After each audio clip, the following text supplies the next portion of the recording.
Hello team, welcome to another ATP Geopolitics video with myself, Jonathan MS Pearce. Ukraine War news update, first part thereof for the 16th of September 2024. Let's get to where we normally start, Ukrainian General Staff figures for the Russian losses for the day before. Now, I am going to do probably a breaking news update in a second regarding the assassination attempt on Trump, because there are all sorts of rumours flying around on how it pertains to Ukraine. So you can look forward to that one. But for the meantime, 1,060 personnel loss. That's a lower end of the very high range that we have for the Russian losses. 1,002 is sort of 1,300. Tick back down, as have the vehicular losses. 3 tanks below the daily average. 8 troop-carrying AFEs likewise well below the daily average. 14 artillery systems is one of the lowest numbers we've seen in that category for an awful long time. 1 multiple launch rocket system, 28 vehicles and fuel tanks, and 6 pieces of special equipment. I don't know if this is anything to do with randomly being a weekend, and sometimes there are rumours that the figures are less on a Monday due to it being a Sunday and they don't collect figures as blah blah blah. You hear that kind of rumor, and then you see weekends where it makes absolutely no difference. So that can't be a consistent thing if it is a phenomenon at all. But there are definitely much lower numbers right across the board today, and that has to be as a result of something. If they tick back up tomorrow and the day after, then I don't know, maybe it's a weekend thing. It could just be that the Russians are not attacking so much. Maybe it's because they are genuinely culminating. I don't know. I'm going to be doing a mapping up. I've got a busy day today, I can tell you. I'm going to do a mapping update today, but being the first one in probably 3 days, first proper one, it will require an awful lot of time to do it. But I expect there to be some fairly significant changes, but it's going to be interesting to see the rate of change, whether that has changed itself at all. Okay, the losses from Andrew Perpetua appear to be somewhat close to parity here. In terms of combat losses, the Ukrainians losing probably a touch less than the Russians, but it's fairly equal. Now let's have a look at the type of equipment the Ukrainians have lost. Now, bad news here. We have and I've seen the image of the captured Tunguska 2S6. So that's a captured and a destroyed 2S6 Tunguska. That is a short-range air defense system, quite an old school sort of Russian one, autocannon on the back of on a vehicle. That is bad news that obviously they've lost these, but I believe certainly the captured one was really at a forward position in Kursk, showing, and it's not the first time that's happened. We saw, I think, a Tunguska get towed away from a very forward position in Kursk near the beginning of the offensive into Kursk, which indicates that the Ukrainians are bringing these air defenses really far forward to give protection to their troops as they're fighting on the contact line, which is good news. I think that's good. Interesting that you're using these older ones. They obviously don't want to risk their better bits of kit, but these can do a job against things like maybe some of the larger drones, but certainly helicopters. And I doubt you're going to get close air support from fixed-wing aircraft that close to the front line up in Kursk. Nevertheless, interesting that they've lost 2 of those. A radar has also been damaged. Don't know the details of that. Lancet hit the tree before hitting the radar, but it has suffered some damage, as Andrew says in the description there. Damage with shrapnel. We have an artillery piece, a tank damaged, artillery destroyed. We've got a captured Marder as well, and some infantry fighting vehicles, another Marder destroyed, and some BMP-1s there. Not a massive amount of kit. APCs, usual Western equipment, M113s, Senators, Striker, Senator. 100% of those 6 vehicles there destroyed or abandoned, so that's a bit challenging for the Ukrainians in terms of those ratios. A couple of Max Pro MRAPs destroyed and a Kozak damaged, and a few civilian vehicles mainly destroyed there. So sort of challenging for the Ukrainians in terms of, I don't know how bad the radar is and how significant that is, but the air defense, two pieces going, even though it's not the best air defense you can get. Now for the Russians, we have some tanks here, about 8 tanks, is that? Something like that, 7 tanks maybe. A range of those mainly destroyed and abandoned. We have all the infantry fighting vehicles destroyed or abandoned, so it's 100% ratio there, and same for the APCs. So pretty good proportions there for the Ukrainians. BMPs, BTRs, MTLBs, usual culprits in those categories. Some trucks and civilian vehicles destroyed, mainly destroyed. Yeah, nothing insanely bad there for the Russians. So you could argue with the air defense and potentially damaged radar, slightly worse day for the Ukrainians, even though the Russians have lost more kit than them there. Okay, now Aptia Loudnov, in charge of the Akhmat troops up in the Kursk area at the moment, mainly a Chechen commander, renounces his compatriots who surrendered to Kiev. So the Chechen commander said yesterday that fighters who willingly surrendered to Ukrainian forces do not deserve to live. So there you go. You're not wanted back into the Chechen forces there. Okay, just now looking through some equipment losses. The 65th Mechanized Brigade, Ukrainian, had their FPVs near Tokmak, 5 destroyed Russian BMPs. I don't know where that is going to be. Well, I do, because it's on the they've been geolocated here. Sorry, struggling with my words.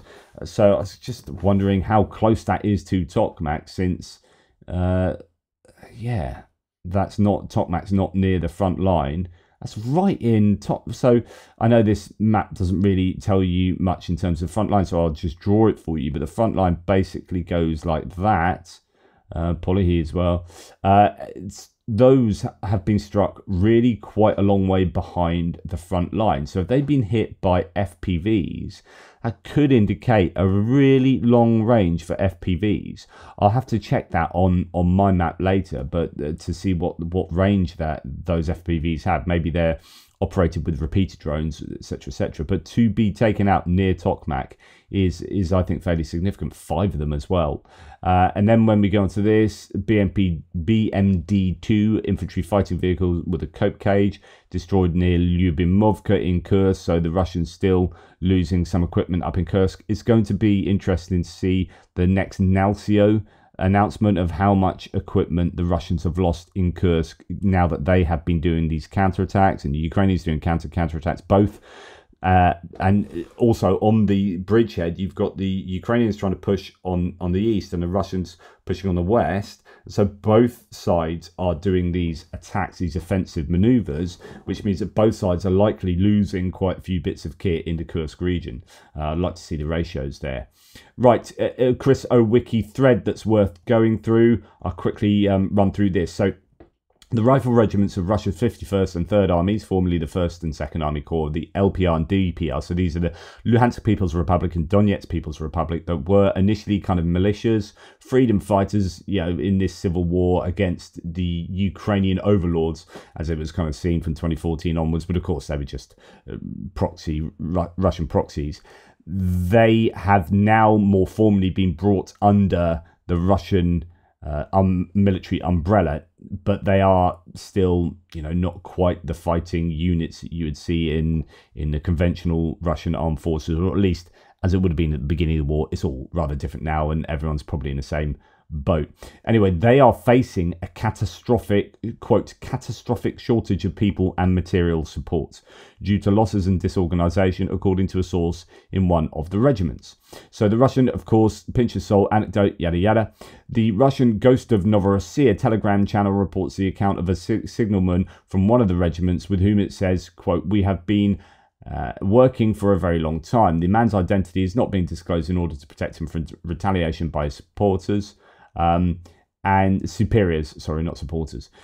Quote, "If you have the opportunity, help raise the following systemic problem," all caps, systemic problem, "of the former regiments of the mobilization reserve of the People's Republics and now separate rifle regiments. They have a neutered staffing table, both in terms of people and material resources. If we adhere to the formal staffing table according to the law, then these regiments were created and continue to exist with very limited combat capabilities. Specific examples are: 1. There is no regular artillery in the separate rifle regiments at all, not even mortars. What is available is freelance and can be withdrawn from the unit at any time. Supplying ammunition to freelance artillery is a separate semi-legal request. People are accordingly officially listed as who, where, and I don't quite understand that, and are in limbo. 2, there is no drone service at all. What is available is freelance and comes from volunteers and personal funds of servicemen. People, see above.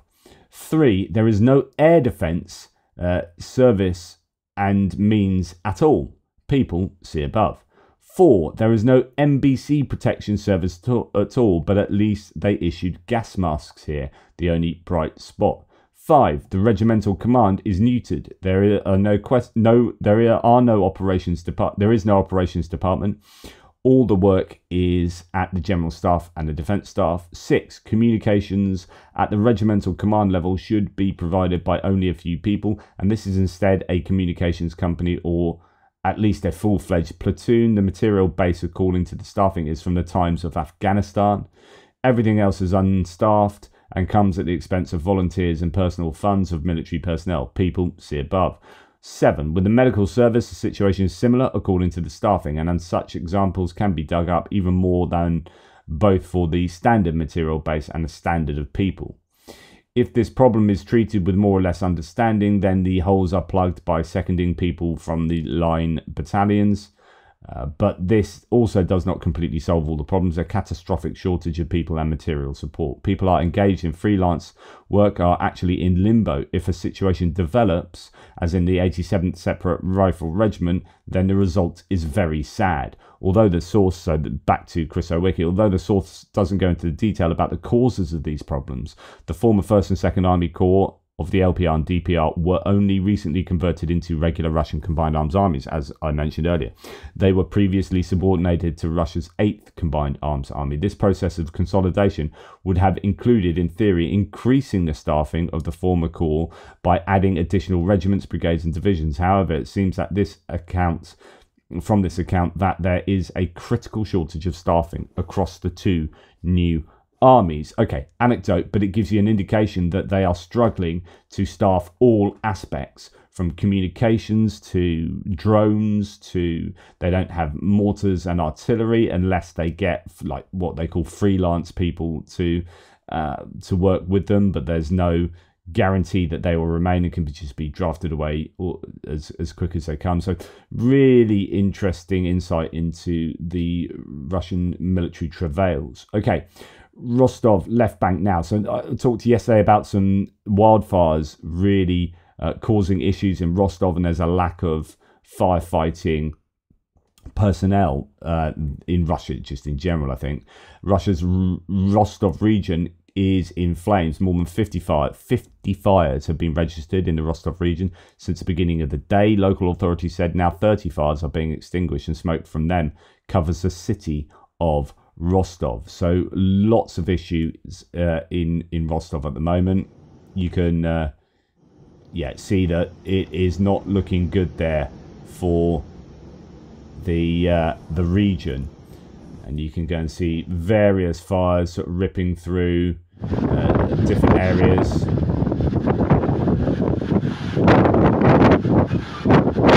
That is definitely not a good look there for Rostov. Really in trouble. So, yeah, that is happening. Just turn that off. Okay, moving on. In Ukraine, humanitarian vehicles were targeted, with reports stating that a Red Cross Society car was set on fire in Uzhhorod.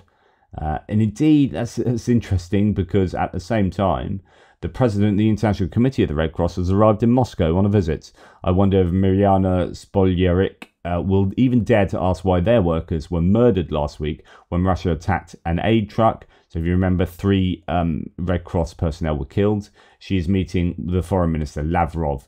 Meanwhile, one of her vehicles has been burnt by what appears to be saboteurs in Uzhhorod. Okay, moving on to distance munitions here. We do have, says Tim White, we do now have details of the lengthy night attack by Russia across the country. It lasted from 8 p.m. to 6 a.m. So it's a really long attack, and it involved another massive wave of these one-way attack drones. The Russians are making these, evidently constructing these at phenomenal levels. 56 drones were fired last night. 53 of them were shot down, and the other 3 fell to earth. So if this is correct, if these Ukrainian claims are accurate, then that is a 100% interception and electronic warfare success rate. I mean, that's really impressive again. No reports of casualties or serious damage anywhere. A very good night, says Tim White. No reports of missiles. Now, yesterday I reported on this strike on Kharkiv with guided aerial bombs. Preliminarily, 33 people were injured. Search and rescue operation is ongoing. Local authorities report that civilian infrastructure was also targeted. So that is a real issue there, and it's what we see so often. Russia just massively targeting, unfortunately, critical infrastructure, or if it's not targeting, then it's randomly throwing ordnance indiscriminately into a city, and so that's what you're going to expect.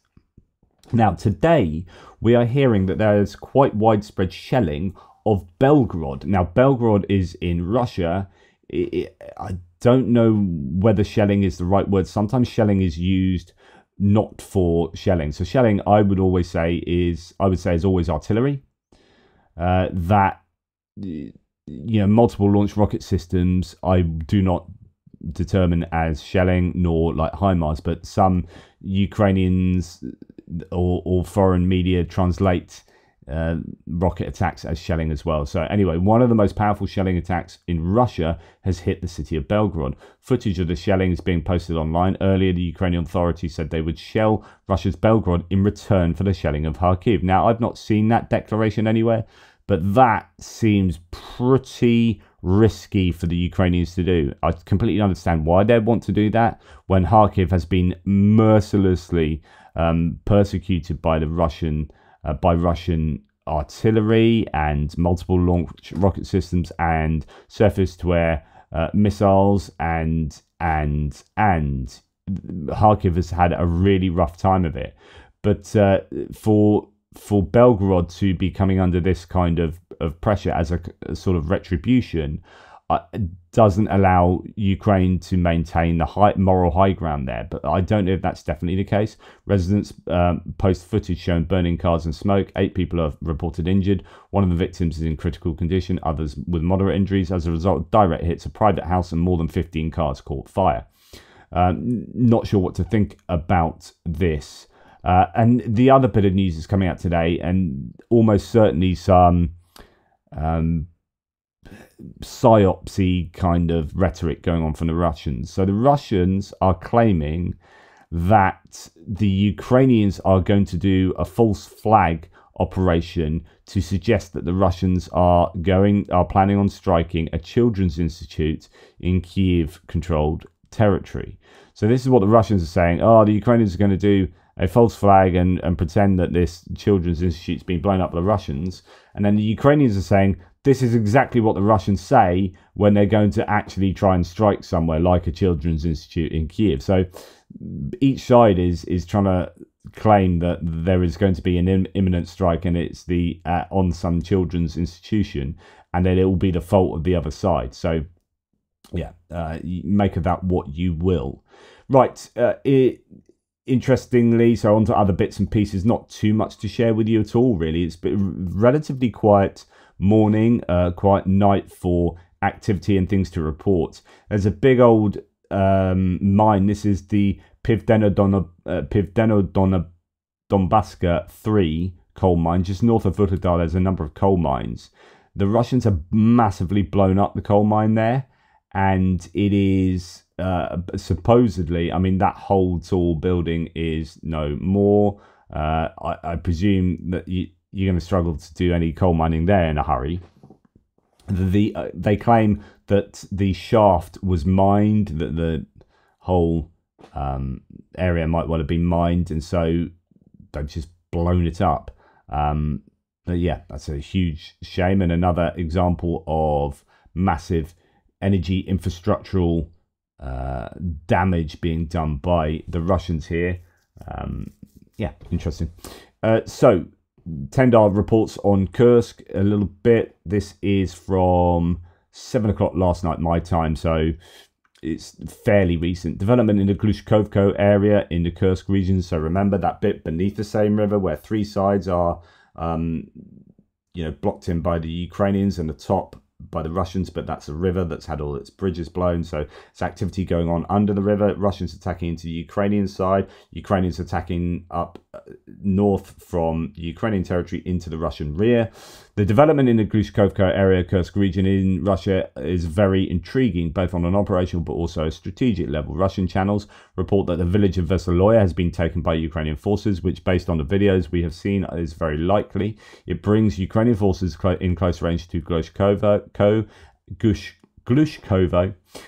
and threatens to split this pocket south of the same river in two. Furthermore, and even worse for the Russians, it's an assault into the Russians' rear of their ongoing counter-offensive, whose results are murky at best. Aside from 3 villages and some failed assaults further east, we have seen nothing that backs up Russian gains in Kursk.